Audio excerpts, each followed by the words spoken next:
SC ಧಿಕ್ಕಾರ, ಲುಟಿಕೋ ನಾಗೇಂದ್ರನಿಗೆ ಹೇಳಿ ಧಿಕ್ಕಾರ, ಧಿಕ್ಕಾರ ಧಿಕ್ಕಾರ.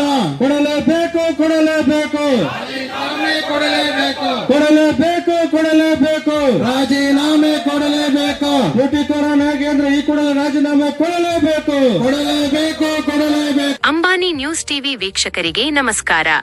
ನಾಗೇಂದ್ರ ವಿರುದ್ಧ ಬಿಜೆಪಿ ರಣಕಹಳೆ. 4ನೇ ದಿನವೂ ಮುಂದುವರಿದ ಅನಿರ್ದಿಷ್ಟಾವಧಿ ಧರಣಿ. ವಾಲ್ಮೀಕಿ ಅಭಿವೃದ್ಧಿ ನಿಗಮದ ಅಕ್ರಮ ಹಣ ವರ್ಗಾವಣೆ ಪ್ರಕರಣದ ಗಂಭೀರ ಆರೋಪಗಳನ್ನು ಎದುರಿಸುತ್ತಿರುವ ನಾಗೇಂದ್ರ ಅವರಿಗೆ ಮತ್ತೆ ಸಚಿವ ಸ್ಥಾನ ನೀಡಿರುವುದನ್ನು ಖಂಡಿಸಿ ಬಿಜೆಪಿ ನಡೆಸುತ್ತಿರುವ ಅನಿರ್ದಿಷ್ಟಾವಧಿ ಧರಣಿ ಇಂದಿಗೆ 4ನೇ ದಿನಕ್ಕೆ ಕಾಲಿಟ್ಟಿದೆ. ಚಿಕ್ಕಬಳ್ಳಾಪುರ ಜಿಲ್ಲಾಧಿಕಾರಿ ಕಚೇರಿ ಎದುರು ಜಮಾಯಿಸಿದ ಬಿಜೆಪಿ ಮುಖಂಡರು ಹಾಗೂ ನೂರಾರು ಕಾರ್ಯಕರ್ತರು ರಾಜ್ಯ ಸರ್ಕಾರದ ವಿರುದ್ಧ ಘೋಷಣೆಗಳನ್ನು ಕೂಗಿ ತೀವ್ರ ಆಕ್ರೋಶ ವ್ಯಕ್ತಪಡಿಸಿದರು. ಗಂಭೀರ ಆರೋಪ ಎದುರಿಸುತ್ತಿರುವ ವ್ಯಕ್ತಿಗೆ ಮತ್ತೆ ಮಂತ್ರಿಗಿರಿ ನೀಡಿರುವುದು ಜನತೆಗೆ ಎಸಗಿದ ದ್ರೋಹ ಎಂದು ಪ್ರತಿಭಟನಾಕಾರರು ಕಿಡಿಕಾರಿದ್ದಾರೆ. ಧರಣಿಯನ್ನುದ್ದೇಶಿಸಿ ಮಾತನಾಡಿದ ಬಿಜೆಪಿ ಜಿಲ್ಲಾಧ್ಯಕ್ಷ ಸಿಕ್ಕಲ್ ರಾಮಚಂದ್ರಗೌಡ ಅವರು, ನಾಗೇಂದ್ರ ಅವರು ನೈತಿಕ ಹೊಣೆ ಹೊತ್ತು ತಕ್ಷಣವೇ ತಮ್ಮ ಸಚಿವ ಸ್ಥಾನಕ್ಕೆ ರಾಜೀನಾಮೆ ನೀಡಬೇಕು.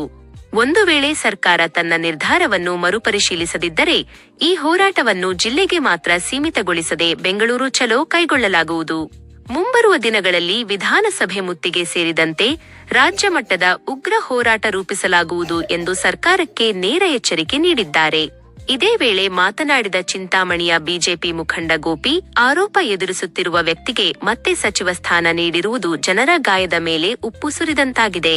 ನಾಗೇಂದ್ರ ಅವರಿಗೆ ಕನಿಷ್ಠ ನೈತಿಕತೆ ಇದ್ದರೆ ತಕ್ಷಣವೇ ರಾಜೀನಾಮೆ ನೀಡಲಿ ಎಂದು ಆಗ್ರಹಿಸಿದರು.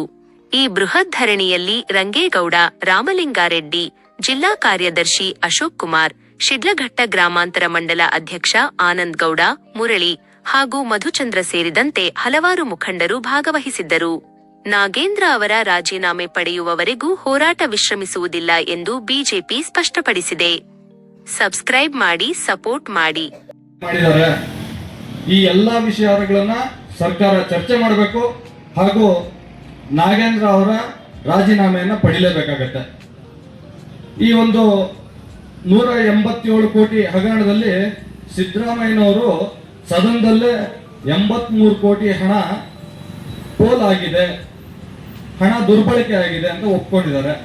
ಒಪ್ಕೊಂಡಾದ ನಂತರನೇ ರಾಜೀನಾಮೆಯನ್ನ ನಾಗೇಂದ್ರ ಅವರಿಂದ ಪಡೆದಿರ್ತಕ್ಕಂಥದ್ದು. ಮತ್ತೊಮ್ಮೆ ನಾಗೇಂದ್ರ ಅವರಿಗೆ ಇನ್ನೂ ಕ್ಲೀನ್ ಚಿಟ್ ಸಿಕ್ಕಿಲ್ಲ.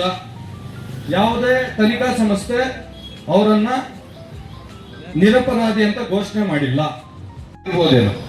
ಅವನ್ ಗ್ರಾಚಾರ ಕಡಿಮೆ ಆಗೋ ಏನೋ ಪಾಪ ಅವರು ತೀರ್ಕೊಂಡ್ರು. ಏನಿದೆ ಈಗಿನ ಮುಖ್ಯಮಂತ್ರಿಗಳು ನಿನ್ ಸೆಟಲ್ಮೆಂಟ್ ಮಾಡ್ತೀನಿ ಆದ ನಂತರ ನೀನ್ ಯಾರ್ಯಾರ ಹೆಸರತ್ತಿ ಅಂತ ಅಸೆಂಬ್ಲಿಯಲ್ಲಿ ನುಗ್ಗಿ ಹೋದ್ರು. ಅದು ಉಗ್ರವಾಗಿರುವಂತ ಹೋರಾಟದ ಪರಿ ಅಂತ ಎಲ್ಲರೂ ನೋಡ್ಕೊಂಡ್ರು. ಪಾಪ ಬಿಜೆಪಿ ಅವ್ರಿಗೂ ಅಪಾರವಾದ ನೈತಿಕತೆ ಇದೆ. ಅವ್ರು ಈಶ್ವರಪ್ಪನವ್ರು ರಾಜೀನಾಮೆ ತಗೊಂಡು SIT ಬಂದ್ರು, ಮತ್ತೆ ಕೋರ್ಟ್ ಇಂದ ಕ್ಲೀನ್ ಚಿಟ್ ಬಂದ ಮೇಲೆ ತಗೊಂತೀವಿ ಅನ್ನೋದನ್ನ ಹೇಳಿದ್ರು. ಆಗ ಆ ಸ್ಟ್ಯಾಂಡ್ ಯಾರು ಈಗಿನ ಮುಖ್ಯಮಂತ್ರಿಗಳು ಯಾವುದು ಪ್ರೆಷರ್ ಎಲ್ಲ ರೋಲ್ ಅನ್ನು ಅವರೇನು ಸಂಘಟನೆ ಮಾಡ್ತಾ ಇಲ್ಲ. ಹಾಗಾಗಿ ನೀವು ಮಾತಾಡುವಾಗ ಅತಿಮಿತಿಯಾಗಿ ಮಾತಾಡಿದ್ರೆ ಅದು ನಿಮಗೂ ಒಳ್ಳೇದು. ಇವಾಗ ಮಾತಾಡೋದಕ್ಕೆ ಅವಕಾಶ ಕೊಟ್ಟ ಮಾಡಿದ್ದಾರೆ. ಈ ಎಲ್ಲಾ ವಿಷಯಗಳನ್ನ ಸರ್ಕಾರ ಚರ್ಚೆ ಮಾಡಬೇಕು ಹಾಗೂ ನಾಗೇಂದ್ರ ಅವರ ರಾಜೀನಾಮೆಯನ್ನ ಪಡಿಲೇಬೇಕಾಗತ್ತೆ. ಈ ಒಂದು 187 ಕೋಟಿ ಹಗರಣದಲ್ಲಿ ಸಿದ್ದರಾಮಯ್ಯನವರು ಸದನದಲ್ಲೇ 83 ಕೋಟಿ ಹಣ ಪೋಲಾಗಿದೆ, ಹಣ ದುರ್ಬಳಕೆ ಆಗಿದೆ ಅಂತ ಒಪ್ಕೊಂಡಿದ್ದಾರೆ. ಒಪ್ಕೊಂಡಾದ ನಂತರನೇ ರಾಜೀನಾಮೆಯನ್ನ ನಾಗೇಂದ್ರ ಅವರಿಂದ ಪಡೆದಿರ್ತಕ್ಕಂಥದ್ದು. ಮತ್ತೊಮ್ಮೆ ನಾಗೇಂದ್ರ ಅವರಿಗೆ ಇನ್ನೂ ಕ್ಲೀನ್ ಚಿಟ್ ಸಿಕ್ಕಿಲ್ಲ. ಯಾವುದೇ ತನಿಖಾ ಸಂಸ್ಥೆ ಅವರನ್ನ ನಿರಪರಾಧಿ ಅಂತ ಘೋಷಣೆ ಮಾಡಿಲ್ಲ.